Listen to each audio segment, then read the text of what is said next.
Good morning, good afternoon, good evening, Cal Jammers. Got another exciting podcast here. Well, you're going to learn a lot on this one, a hell of a lot, and I'm still learning about it. But let's give it up for our sponsors over in Palmyra, Wisconsin, over there at Standard Process, sponsoring our Cal Jam big event and also sponsoring these podcasts. But I also want to give it up for a good friend of mine, Dr. Tom Mcfie. Welcome to the program, Tom. Hey, it's good to be here, Dr. DeMoss. You can just call me Billy. It's been a while since we've talked. Yeah. It's been a while. How did we ever, and you're a chiropractor. Absolutely. Yeah, I knew that. How did we ever meet? Tell me, just refresh my memory. Well, it started back when you were first starting to put on Cal Jam, and you contacted me and wanted to know if we wanted to sponsor what you were doing. And I'm into health, I'm into wealth, and it just made sense. It was a good fit, and we've been sponsors of Cal Jam for what is it now? 6 years or something like that? 10. 10. Yeah. Boy, time goes fast. All right. I also wanted, in this program, we're going to talk about, like I've said so many times, doesn't seem like it's legal, but we'll talk about that.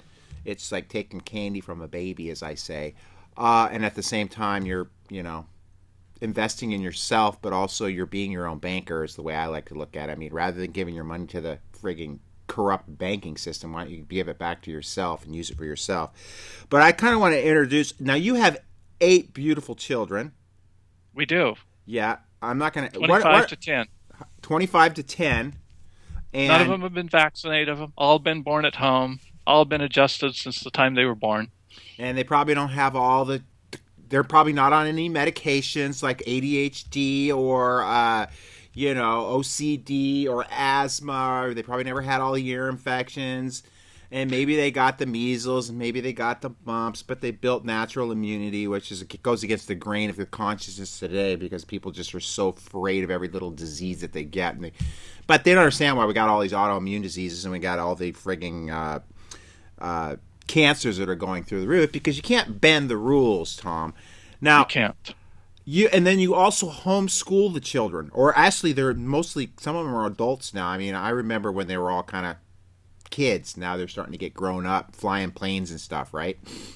They are. 5 of them are now adults, and they work in our business with us because they just see the power of this message and how it frees people. And that's really what it's all about, is freedom.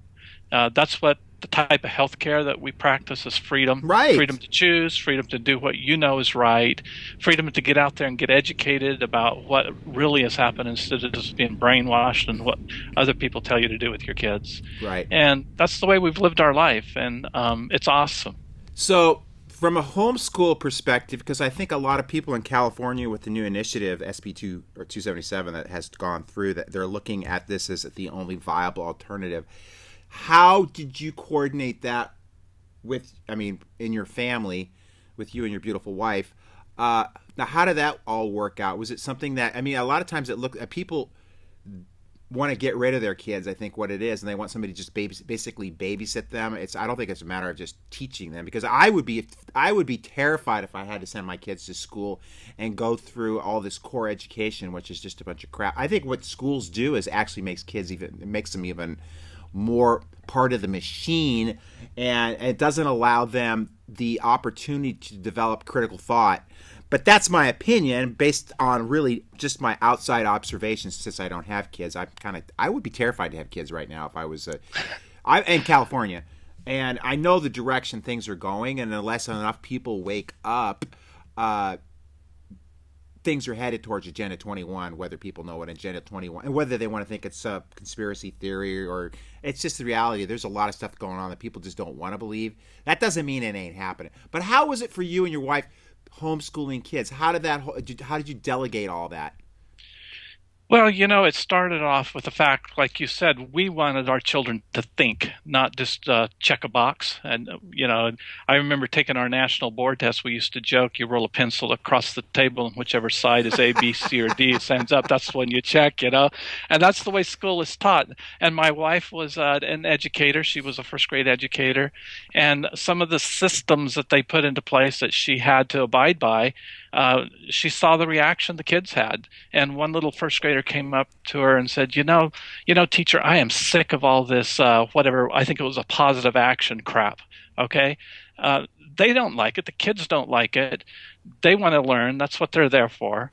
And we just decided, hey, let's keep our kids at home. Let's teach them to think, and let's teach them to be able to evaluate and deal with adults and relate with adults early on, because that's who they're going to have to relate with the rest of their life. I would call your office, and you always one of your children would answer the phone. And the thing that is so beautiful about your kids is, I meet a lot of kids. I'm an adult. They're adults now, but their manners and how polite and how courteous and they're just the sweetest kids I think I've ever met. I mean, almost to a point where I feel like slapping them sometimes. You guys don't have to be that nice to me. I'm just Billy D, But I want to commend you because it's a direct reflection of just awesome parenting. And your kids are beautiful. They're all driven. They're all going to be hugely successful. Did you get anybody want to become a chiropractor in your family? Well, the oldest four of my children worked in my chiropractic office with me. Right. And it was really cool. What happened is they came in. I think my oldest one at the time was 14 when he started working the front desk for me. And our accounts receivable went to zero because they realized that everybody that came in there needed to pay for their service. Right. And if they paid for their service, they saw that they got well, because that was the way my kids were raised. This was a value that they believed in. Right. And so, as we got into the wealth management instead of the health management, they saw the opportunity here was to reach more people. Right. And that's what our goal is in the first place, is to reach people and help them. Perfect. And so no, we haven't had any chiropractors that are spawning yet. Yeah, because it's funny because I just saw them up at what event was it? What was I was at ChiroFest. I'm at an event every weekend, so I'm trying to think. It was a ChiroFest Life. It was ChiroFest, and I saw your boys here, and I wanted to throw a mention out from the stage. So let's dive right into this because this is the meat and potatoes. Even though I think that it's good for people to hear that you homeschooled all 8 of your kids. I mean, people got 2 kids and they're freaking out about having to homeschool. You did 8, which to me is like a monumental. But there's nothing more important than in raising your children in an environment where they're, taught to think, and they're, you direct what they learn. I mean, to me, it's you go to school, you're getting a crapshoot on what they're going to get. Well, I think the term there is school, and we always said that school is for fish. And we educate. Educated comes from the Latin word elucidate, which means to enlighten. And so we always like to step in there and say, no, we didn't homeschool, we home educated. Beautiful. All right, so let's dive into this because this is a huge, and I'm going to let you do most of the talking because I still don't 100% totally understand it. Jane has a better understanding of it than I do. But be your own banker. To me, that's what I get out of this. You basically set up as your own bank, and then you use a life insurance vehicle to create the bank, and then with that you borrow against whatever assets you have in that life insurance policy, and then you draw up whatever stipulations you want as far as the payment is concerned, and you pay yourself back, and you can pay yourself back with interest, or you don't have to pay interest. And you can pay it back whenever time value you want. So basically every month I can take out more and more money and use that for, like, we're planning on maybe building a house now that we have the president, I think, that will do a better job for us in an office. That's my opinion. I know everybody has entitlement to their own opinion, but I feel a lot safer about our economy, and that's just me, because I know some people are obviously going to have some opposite opinion there. But I feel confident, and I'm looking at building a house, and we're going to use assets from our wealth life benefits.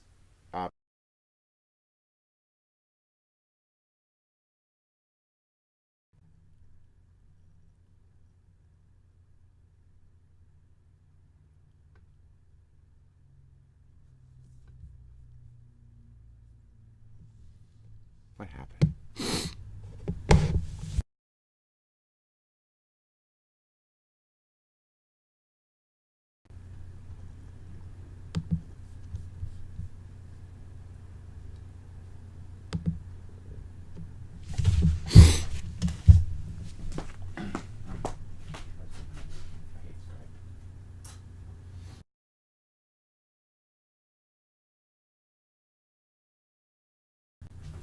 What were you doing?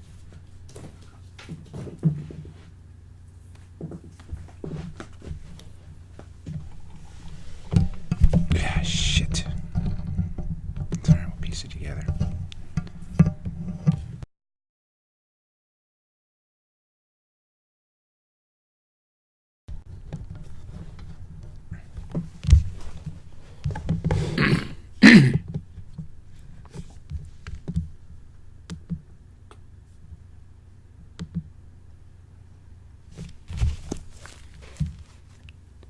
Hey, Hey, there you are.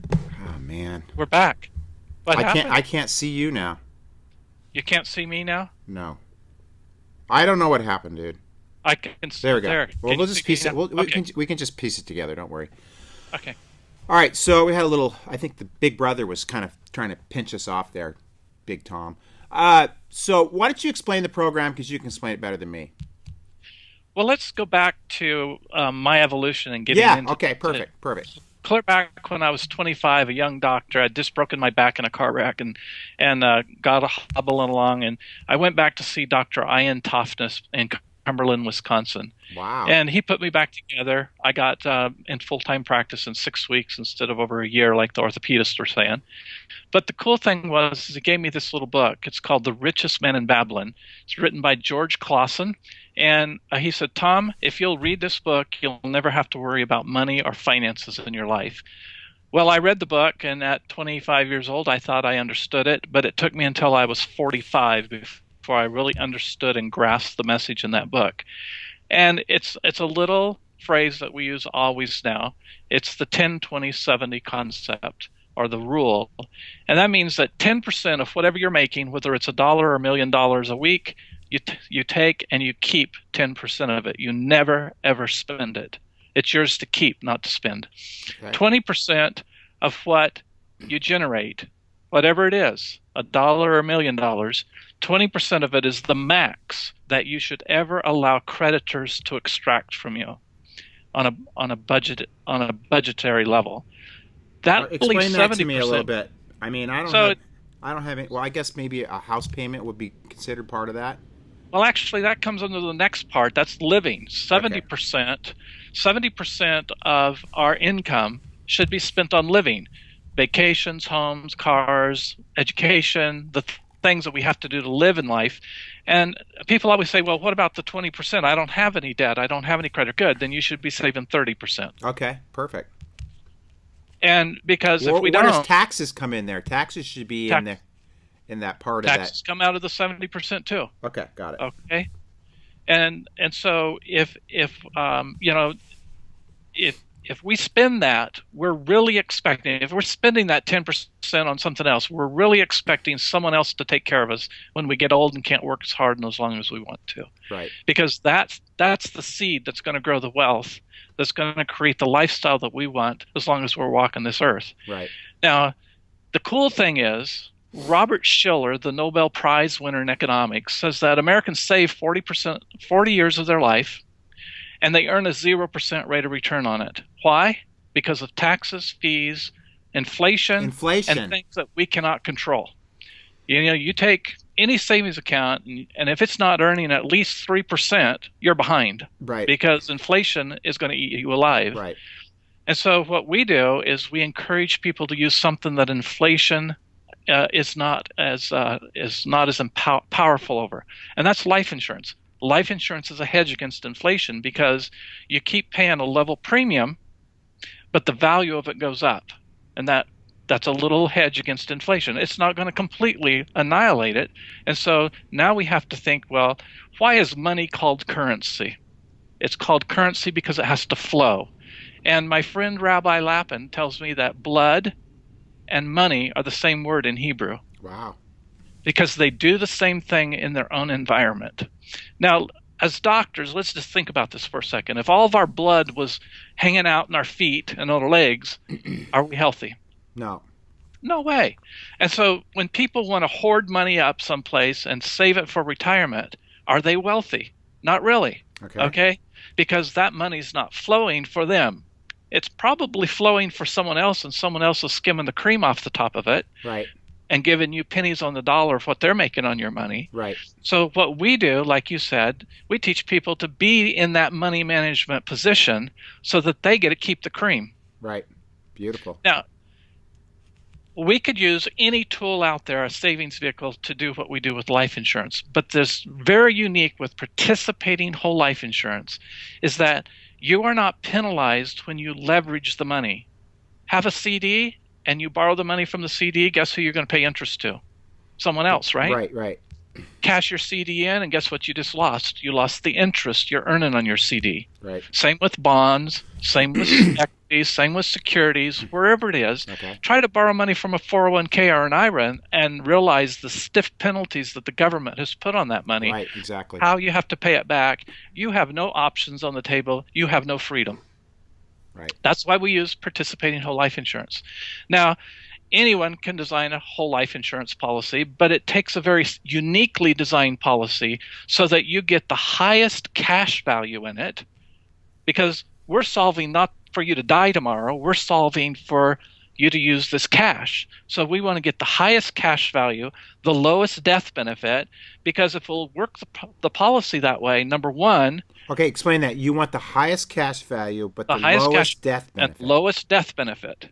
Okay. Because we're designing this whole life policy to be a tool for you, not really for the death benefit. Okay. If we need more death benefit, let's go buy some real cheap term. You can buy the best term policy for a glass of wine a day, and you'll have more coverage than you need. The key is we're using this whole life policy for a financial tool so that you can leverage it. Now, why do we do this? Well, it's the same reason banks do it. It's the same reason Ian Hewitt says that large corporations in America are buying $1 billion a year of life insurance to do. And here they are. There's four things. Number one, it covers their liabilities. Life insurance is a liability cover. Okay. Number two, it helps them set up tax-free retirement plans for themselves. That's cool. That's very cool. It helps them self-finance their asset purchases. Now, if you're self-financing your asset purchases, who are you paying back? Yourself. And so that's the number 4 one. It helps you to recover the cost of acquisition and the cost of finance. So what have we just done? We have created a circular motion with your money so that you spend it on what you need. You pay it back to who? Yourself. Right. And then you get to spend it again. That's wealth. Right. That's a perpetual cycle, and that's why we call this the perpetual wealth code, because if we do it right, not only will we perpetuate wealth in our life, we'll perpetuate it for the generations to come because of the death benefit. Right. The death benefit is like icing on the cake. It's not something we're really looking for right now in this product. Right. I'm not looking to die tomorrow. I bet. That's right. Nobody is. But the thing is, if I happen to die tomorrow, what it would be my death benefit for my benefactors, if that's the right word. That's correct. What would it be? Do you know? Just out of curiosity. Your personally, or just anybody? No, mine. I don't know yours off the top, Bill. I have to look it up. But the cool thing is. But there is a death benefit there for people. I mean, absolutely. Okay. Absolutely. Good. And we all need that. Yeah, we do. So I'm a cash guy. Okay, I was raised by parents that survived the Great Depression. I'm a cash guy too, dude. I pay cash for everything. Right. So this was really hard for me to grasp, because I didn't think that that borrowing money from myself to pay them something that I could pay cash for was ever going to work. Right. So this is my lesson. Let's go back and listen to my lesson. Okay. I paid cash for my first house. Well, I paid it off in 5 years. My second house, I wrote a check for, and I thought I'd won the game. This house is mine, free and clear. Right. And then there was a little economic bubble around 2000, and we struggled. practice was down, and I wished I had the money I'd stuck in the walls of that house. Well, But we survived. Yeah, but you could borrow that back, but then you're paying the money back. Then I'm paying interest to someone else again, right? So anyway, 4 houses later, we did this cycle where we'd pay our house down tremendously or make extra payments on it or whatever. We get all said and done. I sell all those houses. I add up what we made. We made $350,000 on owning 4 houses over 25 years. Wow. That's cool. I was excited. But then I just said, but you would expect more, in my opinion. Absolutely. Right. So then what I did is I took the extra money we put in the walls of those homes and I bought life insurance with it the way that we talk about. Right. And this made me cry because instead of $350,000, I'd had $1.09 million. And I would have left another $4.5 million to my kids. Wow. That's the power of life insurance. And we tell people this is the power of thinking both. Wealthy people don't say, oh, I want that house, but I'll have to give up this money. No, They say, I want the house and the money. Right. They don't say, I want the yacht or the money. No, they say, I want the money and the yacht. And we need to start thinking that way ourselves. It's the way we think in chiropractic anyway, isn't it?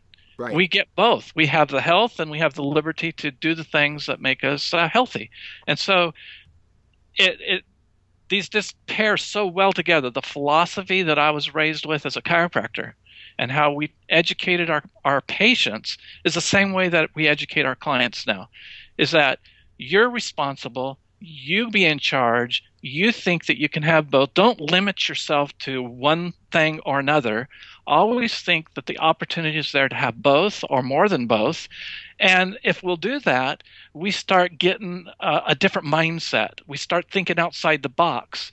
And now, let's say I want to take a vacation with my family, and instead of putting it on a credit card or having to save up all the money for that, I borrow that money from my life insurance policy. And in doing that, I'm not in debt because I didn't take my money from the policy. The insurance company loaned me theirs. Now we're doing what Warren Buffett says is the number one thing of creating wealth, and that is use other people's money. We're using the life insurance company's money.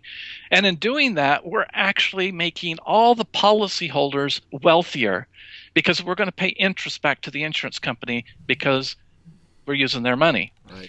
So I make myself wealthier by doing that. I make all the other mutual policyholders wealthier because that interest makes the company a profit.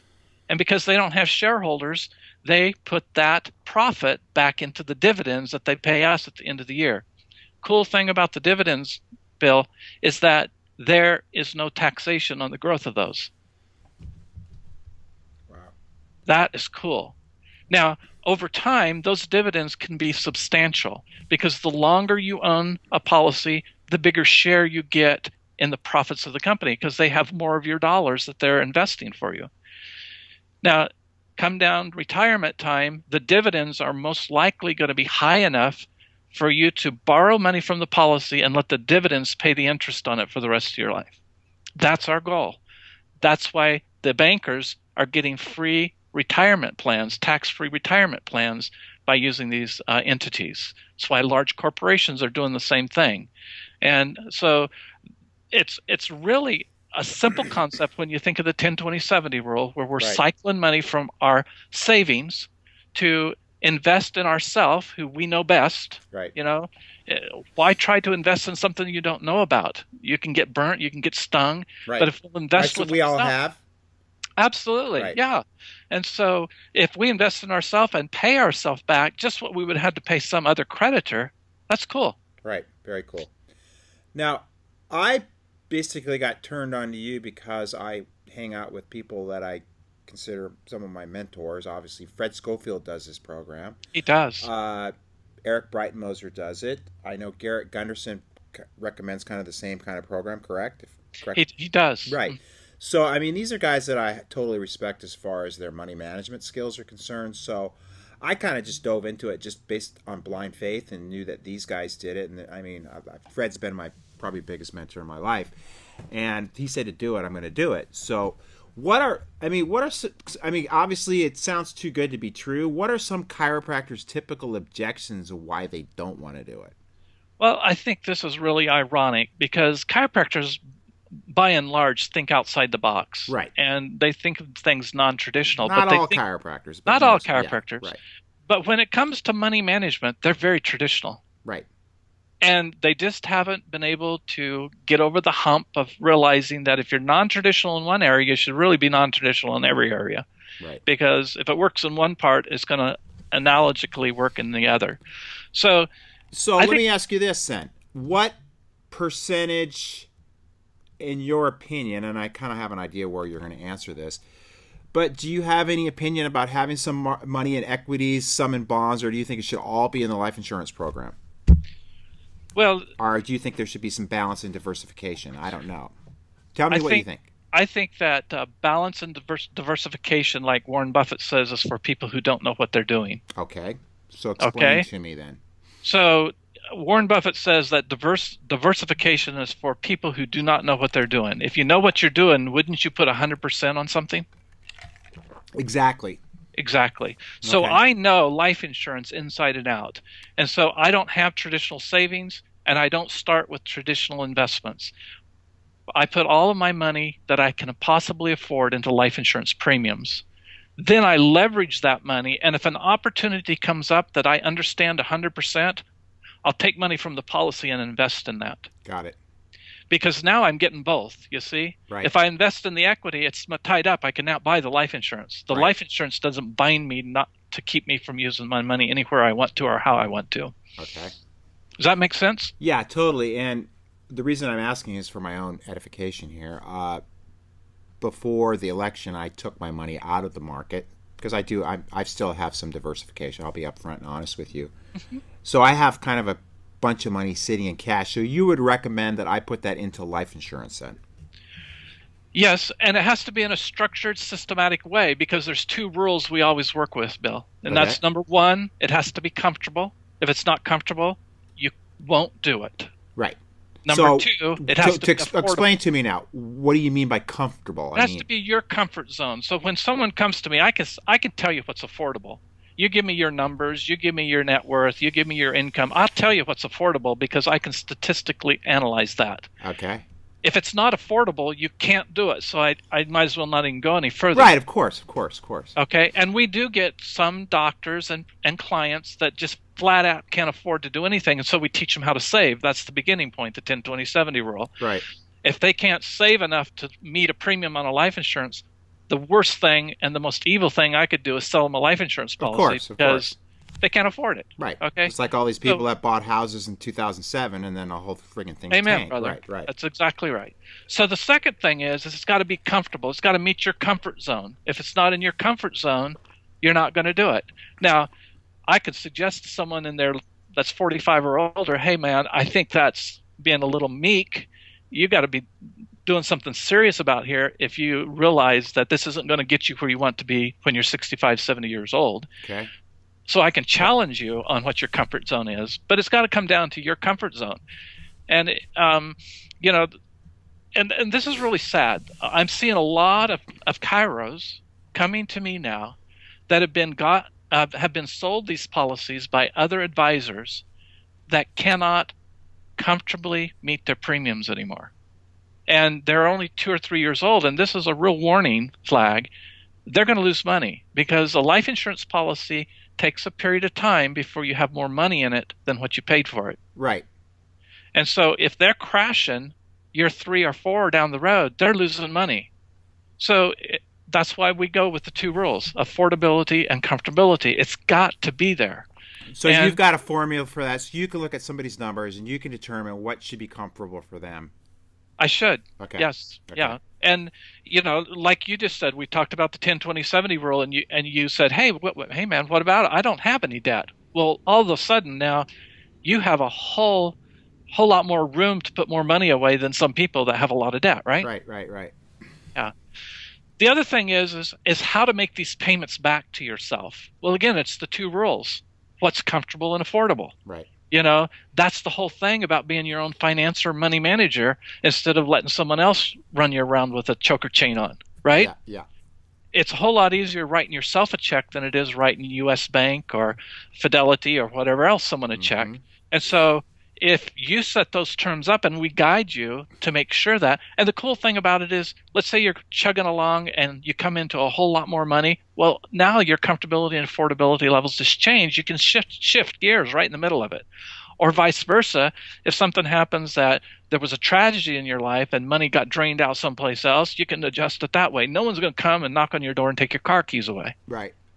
Let me ask you two questions. One is, and I know what the answer to this is probably going to be, and I've always kind of asked other people that I consider financial wizards like you, what should a person have saved up by the time they're 65 or 70 to really be comfortable in retirement? I know that depends on a person's lifestyle, but I mean, to me, there should be like a base number that somebody should at least have saved up by that age. To me, I mean, I don't know. Is there a number that you can recommend, or give me an idea where you should be at in life so you can set goals to kind of really attain that? I mean, of course, we'd all love to have $100 million at retire, or maybe more, but you know, some of us aren't going to do that. Is there any numbers that you can come up with for that? Absolutely. Let's talk about that. And let's talk about the average 401k savings in this country. You know, it's about $105,000 for someone between 55 and 65. Can you imagine? 501,000? 105,000 in their 401k. Oh, Jesus. Now, can you imagine living 2 years and expecting to run out of money? That's what that's setting you up for. And yet so many people are depending on these qualified plans or an IRA to get them through. And the average is so minimal. Now, granted, people 60 to 70 have about 255,000, but folks, we're living to be 90, 92 years old or longer, and you're going to run out of money. Right. You're going to run out of money. And if we don't have over $1 million, we're expecting someone to take care of us when we retire. Okay, so you say at least $1 million then? At least $1 million in a non-taxable entity, because when you put taxes in there, you're going to lose a third of it. No. So, I mean, and if we need any assisted living, I mean, my parents live very healthy. My mom and dad both had to have assisted living, and so we can, you know, and that just eats up money. I mean, you could throw away $10,000 or more a month on that. And I think part of it is that obviously Big Brother wants us enslaved, and they want us to be dependent on the system, so they don't want absolutely right. Absolutely, yeah. Right. And the whole idea behind, you know, IRAs and 401ks is the fact that they knew they were going to extract more taxes out of us in retirement than we would ever defer in our working career. It's insane. Right. I apologize for all the Skype disconnects here. So where would people contact you and to learn more about this program? I mean, I highly recommend it. And, I mean, I've got a bunch of money sitting on the sidelines, so I probably need to have a little personal call with you, and maybe in the very near future, if we can, to kind of figure out what I need to do with it. Because I thought the market was going to tank, which it didn't. It actually has gone the other direction. So, again, you shouldn't try to... many people shouldn't try to plan the market, but so where would they get a hold of you? Well, if they're just browsing, looking for more information, go to info@life-benefits.com. Okay. info.@lifebenefits.com, or they can call us at 702-660-7000. 702-660-7000. You will get a live person Monday through Thursday there, and we will talk to you. And like you said, we've got 5 adult children working with us, and my wife and I, we got enough people to handle most of the calls that come in. Right. What's with the Monday through Thursday gig? Do you guys take the 3-day weekend, or what's going on there? We don't answer the phones on Friday because we're catching up and doing the paperwork, servicing people all week. All right, cool. Yeah. Happy birthday, Cal Jam! It's our 10th anniversary, Cal Jam 10! Come out and party with all of us, Dave Asprey, Suzanne Humphrey, David Wolf. We're going to have the most awesome celebration, celebrating massive health, celebrating planet sustainability, and celebrating chiropractic!